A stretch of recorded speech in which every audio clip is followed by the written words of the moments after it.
Subaru is celebrating 30 years of all-wheel drive, having launched the Leone, the first mass-produced car to feature four-wheel drive. Well, a part of that celebration involves a totally new vehicle, one that's not car, not truck, nor minivan, nor SUV. Rather, it's just called Baja.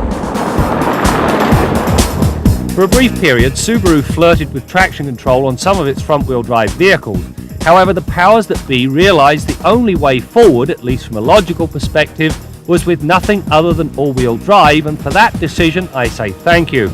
As applied to the Baja, there are two all-wheel drive systems, both of which come with a rear limited slip differential. The system hooked up to the base 5-speed manual transmission uses a conventional viscous center coupling to split the power. Moving up the ladder to the automatic transmission puts an electronically controlled center differential in charge of the whole shebang. The lone drawback with the automatic is its infernal shifter gate. The design allows the lever to be shifted through drive and into third gear. Now, unless you realise your mistake, you lose the fuel economy advantages of top gear, and it's overdrive. I've been a huge fan of Subaru's all-wheel drive system, especially when it's married to the automatic transmission.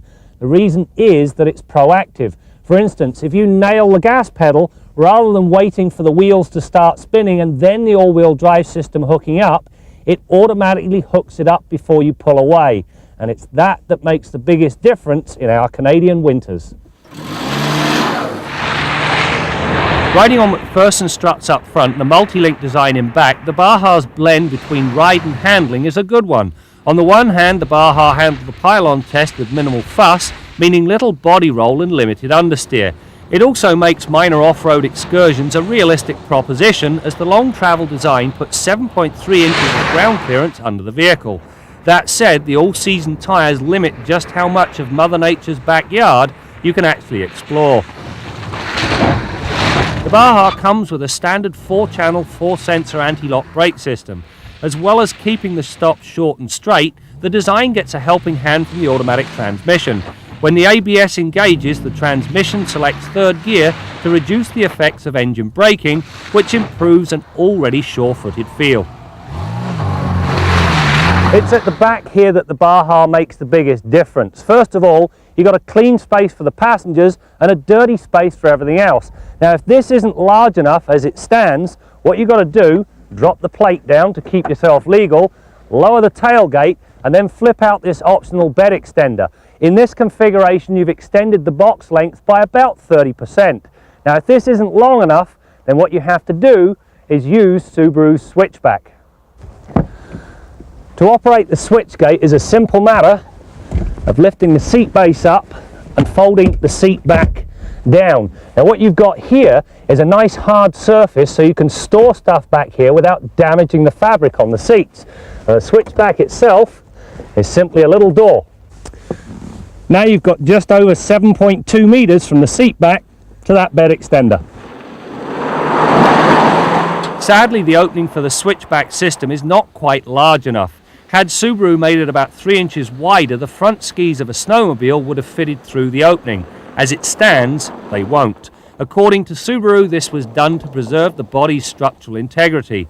On a brighter note, the multi-link design of the rear suspension means there is minimal intrusion into the cargo box.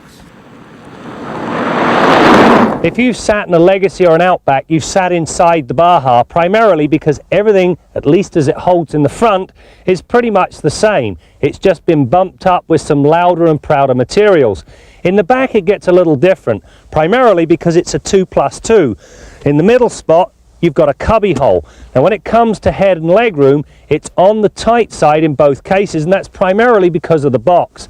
Headroom, if you're 6 foot, you're rubbing on the roof lining, and if you've got long legs, there isn't much room under the seat. But you know, the thing that really pees me off about this car the most is the number of warning signs stuck all over the vehicle. It's literally festooned.